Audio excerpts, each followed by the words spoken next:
name's Jenna, and we are some of the cast and crew of File 936. I'm a producer. My name's Jenna, and I'm also going to be playing the role of Ellie Harris. My name's Miguel. I am the director and editor of the film. And my name's Kyle, and I'm the assistant producer and graphic designer. Oh, yes, and I play Chad LaValle. The idea for this film began in August 2009 with me and Kyle Skyping. We thought we wanted to do a web series. Yeah. At the time. We came up with basically the basic idea of the film by me looking around my room, looking for objects to base a story on. I saw a radio, and I thought I should base the film on that. So at first it was just Miguel and Kyle involved with it. They Skyped in it like for one evening. It was just the two of them. And then I woke up the next morning to a really excited text from Kyle saying, "We have this idea, you should help." And I was pretty much sucked in right then. So we've been a pretty strong trio ever since the beginning. The original skeleton of the story is almost nothing like the current story, as anyone that's ever written almost anything ever knows that the first thing you write, you look at it and you're like, yeah, this is awesome, and then like a week later you look at it and be like, what was I thinking? Yeah, one thing that has been really central in it since the very beginning was Nikola Tesla and just his personal life a little bit. His personal life actually became more important as the film went on, but it started really with his work and his inventions. They were kind of what spurred the whole story. His idea of free energy especially is what kind of got the ball rolling on the story. So he had a really interesting life, and I had always really been interested in him. So it was just something I was really passionate about, and I brought up maybe including in the movie, and it just ended up to be this huge thing that we used.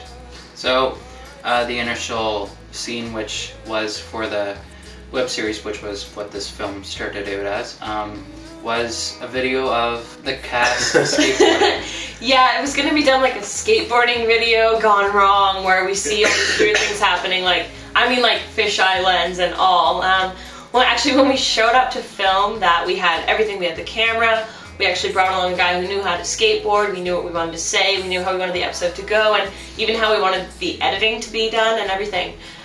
We showed up at the location and no one brought a skateboard. No one even thought to bring a skateboard. To a skateboarding video. We got there and we're like, where's the skateboard guys? And we're all just like...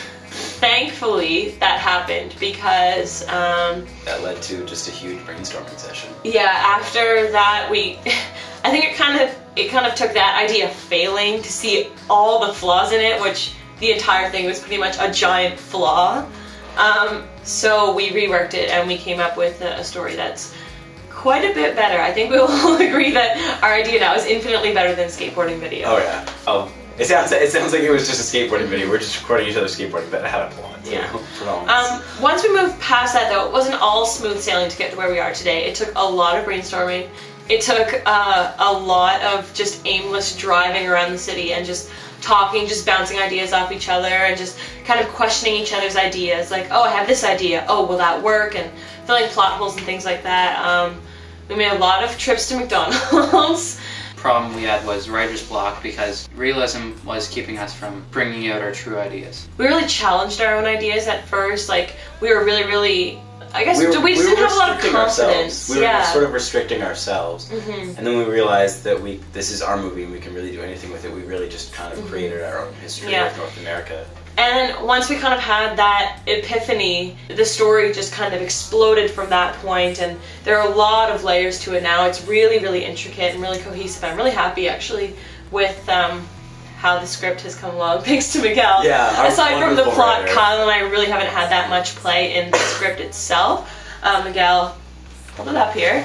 This is our 40-page screenplay that Miguel has been slaving over for I don't even want to know how long. Yeah. It's really great to see a final product of these ideas we've been bouncing off each other for a year and a half. Of course, it's going to be revised 4 times. After the 3 times that it's been revised, we're going to compile all the revisions into the final copy, which we are going to then revise if we see that we need to. And then cut and print. Yeah.